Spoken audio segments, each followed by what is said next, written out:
बात भगवान राम के जन्म से पहले की है, जब भील आदिवासी कबीले के मुखिया अज के घर बेटी पैदा हुई थी।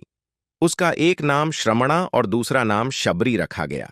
शबरी की मां इंदुमती उसे खूब प्यार करती थी।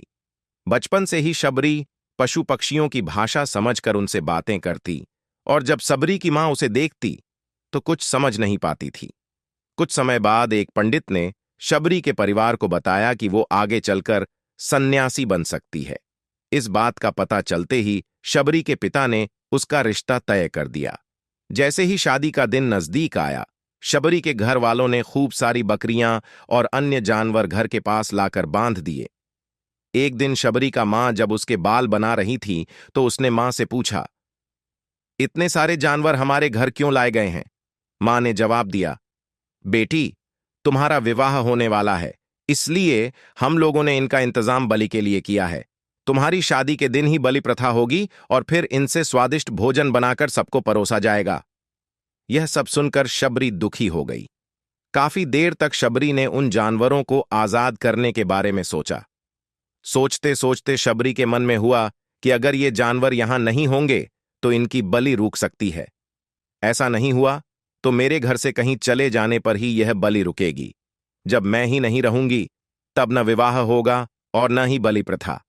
इससे मासूम जानवर बच जाएंगे। इसी सोच के साथ जानवरों को रखी गई जगह पर शबरी पहुंची। उसने सोचा कि उन्हें खोल देती हूं, लेकिन वो ऐसा नहीं कर पाई। उसके बाद शबरी जंगल की तरफ भागने लगी।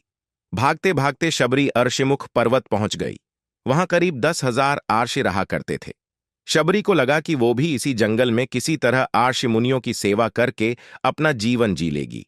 वो चुपचाप उसी जंगल में एक हिस्से में किसी तरह से रहने लगी। शबरी रोजाना अर्षि मुनियों की झोपड़ी के आगे झाड़ू लगाती और हवन के लिए लकड़ियां भी लाकर रख देती। अर्षि मुनियों को समझ नहीं आ रहा था कि जंगल में उनके काम अपने आप कैसे हो रहे हैं। एक दिन शबरी को किसी अर्षि ने देख लिया। उसे देखते ही उसका परिचय पूछा। जैसे ही शबरी ने बताया कि वो भील आदिवासी परिवार से संबंध रखती है, तो उसे अर्षियों ने खूब डांट लगाई। शबरी को इस बात का बिल्कुल भी पता नहीं था कि उसकी जाति छोटी है और उसे अर्षियों द्वारा जाति की वजह अपमान सहन करना पड़ेगा। इतना सब होने के बाद भी शबरी हर अर्षि मुनि के दरवाजे पहुंचती और उनके आंगन में झाड़ू लगाकर उनसे गुरु दीक्षा देने के लिए कहती। हर कोई शबरी को उसकी जाति की वजह से अपने आश्रम से भगा देता था। ऐसा होते होते काफी समय बीत गया। उसके बाद शबरी मतंग अर्षि की कुटिया में पहुंची। वहां पहुंचकर मतंग अर्षि को शबरी ने बताया कि वो उनसे गुरु दीक्षा लेना चाहती है। उन्होंने खुशी खुशी उसे अपने गुरुकुल में रहने दिया और भगवान से जुड़ा ज्ञान देते रहे। शबरी ने भी अपने गुरु मतंग अर्षि की सेवा करने में कोई कसर नहीं छोड़ी। वो गुरुकुल के भी सारे काम करती थी। शबरी से खुश होकर मतंग अर्षि ने उसे बेटी मान लिया था। समय के साथ मतंग अर्षि का शरीर बूढ़ा हो गया। उन्होंने एक दिन शबरी को अपने पास बुलाया और कहा, बेटी, मैं अपना देह त्यागना चाह रहा हूं। बहुत साल हो गए इस शरीर में रहते रहते। शबरी ने दुखी मन से कहा, आपके ही सहारे मैं इस जंगल में रह पाई हूं। आप ही चले जाएंगे तो मैं जीकर क्या करूंगी? आप अपने संग मुझे भी ले जाइए, मैं भी देह त्याग दूंगी। मतंग अर्षि ने जवाब दिया, बेटी, तुम्हें चिंता करने की जरूरत नहीं है। राम तुम्हारी चिंता करेंगे और ध्यान भी रखेंगे।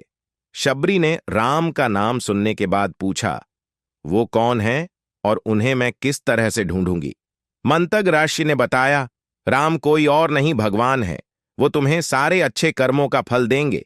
तुम्हें उन्हें ढूंढने की कोई जरूरत नहीं है। वो एक दिन खुद तुम्हें खोजते हुए इस कुटिया में आएंगे और तुम्हें उनके हाथों ही मोक्ष मिलेगा। तब तक तुम इसी आश्रम में रहो। इतना कहते ही मतंग अर्षि ने अपना शरीर त्याग दिया। शबरी के मन में मतंग अर्षि के जाने के बाद से एक ही बात थी कि भगवान राम स्वयं उससे मिलने आएंगे।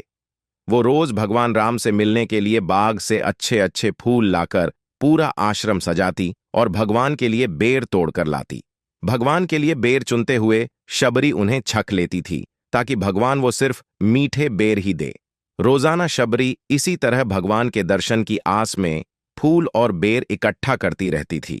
इसी तरह इंतजार में कई साल बीत गए। शबरी का शरीर एकदम वृद्ध हो गया। एक दिन आश्रम के पास के ही तालाब में शबरी पानी लेने के लिए गई। तभी पास के ही एक आर्षि ने उसे अछूत कहते हुए वहां से भागने के लिए कहा और एक पत्थर मार दिया। वो पत्थर जब शबरी को लगा तो उसे चोट लगी और खून बहने लगा। बहते हुए खून की एक बूंद उसी तालाब के पानी में गिर गई। तभी पूरा तालाब का पानी खून में बदल गया। ये सब होता देखकर आर्षि ने शबरी को ही डांटा और कहा कि पापीन, तुम्हारी वजह से पूरा पानी खराब हो गया। रोज आर्षि उस पानी को साफ करने के लिए अपनी कई तरह की विद्याओं का इस्तेमाल करते। कई सारे जतन करने के बाद भी कुछ नहीं हुआ। फिर उन्होंने गंगा जैसी कई पवित्र नदियों का जल भी उस तालाब में डाला, फिर भी तालाब का पानी साफ नहीं हो पाया और वो खून जैसा ही रहा। कई सालों तक तालाब के पानी को साफ करने की कोशिश के बाद भी कुछ काम नहीं आया तो आर्षि ने थक कर सब कुछ छोड़ दिया। इस घटना के कई सालों के बाद भगवान राम अपनी पत्नी सीता के हरण के बाद उन्हें ढूंढते हुए उसी तालाब के पास पहुंचे। आर्षि मुनियों ने उन्हें पहचान लिया। भगवान को वहां देखकर अर्षियों ने तालाब का पानी साफ करने के लिए भगवान को अपने पैर उसमें डालने के लिए कहा, लेकिन पानी जैसे का तैसा ही था। आर्षि मुनियों ने भगवान से भी कई अन्य जतन करवाए, लेकिन वो पानी जस का तस खून जैसा ही रहा। तब भगवान ने अर्षियों से पानी के रक्त में बदलने की कहानी पूछी। तब अर्षि ने शबरी को पत्थर मारने वाली सारी बात बता दी। उसके बाद कहा कि वो महिला ही अपवित्र है, छोटी जात की है, इसलिए ये सब हुआ है। उसी वक्त भगवान राम ने कहा, ये सब आप लोगों के खराब वचनों से हुआ है। शबरी को इस तरह के शब्द बोलकर आप लोगों ने उसे नहीं बल्कि मेरे दिल को घायल किया है। इसी घायल दिल के रक्त का प्रतीक यह तालाब का लाल पानी है। आगे भगवान राम बोले, कहाँ हैं वो माई, मैं उनसे मिलना चाहता हूं। तब तक शबरी उसी तालाब के पास पहुंच जाती है। इस दौरान शबरी के पैर को ठोकर लगती है और कुछ घूल उस तालाब में गिर जाती है। तभी सारा पानी साफ हो जाता है। भगवान सबसे कहते हैं कि देखिए, आप लोगों ने क्या कुछ नहीं किया, लेकिन पानी साफ नहीं हो पाया। अभी सिर्फ इनके पैर की थोड़ी सी धूल ने ही तालाब का पानी साफ कर दिया। भगवान राम को शबरी पहचान चुकी थी। उन्हें प्रणाम करके शबरी ने कहा, भगवान, आप मेरे साथ कुटिया में चलिए। भगवान भी खुशी खुशी शबरी के साथ चल पड़े। फूलों से शबरी ने भगवान राम का स्वागत किया। वो सीधे बेर तोड़ने के लिए बाग गईं और छक छक कर उनके लिए बेर लेकर आई। उन्होंने बड़े ही प्यार से भगवान राम और उनके भाई लक्ष्मण को बेर दिए। भगवान राम ने भी उतने ही प्यार से उन बेर को खाना शुरू किया। तभी बेर देखकर मुंह बनाते हुए लक्ष्मण ने कहा, भैया, ये बेर झूठे हैं, इन्हें आप कैसे खा सकते हैं? भगवान ने जवाब दिया, लक्ष्मण, ये झूठे नहीं बल्कि बहुत मीठे हैं। शबरी माई, हम सबके लिए ये बहुत प्यार से तोड़कर लाई हैं। इतना कहकर भगवान राम प्यार से उन बेर को खाने लगे। भगवान ने जाते हुए शबरी माई से कहा, आप मुझसे जो चाहे वो मांग सकती हैं। शबरी ने उन्हें कहा, मतंग आर्षि के कहने पर मैं आज तक सिर्फ आपके दर्शन करने के लिए जी रही थी। अब आप मुझे मोक्ष प्रदान कीजिए। मैं अपना शरीर आपके सामने ही त्यागूंगी। उसी वक्त शबरी ने अपना शरीर त्याग दिया।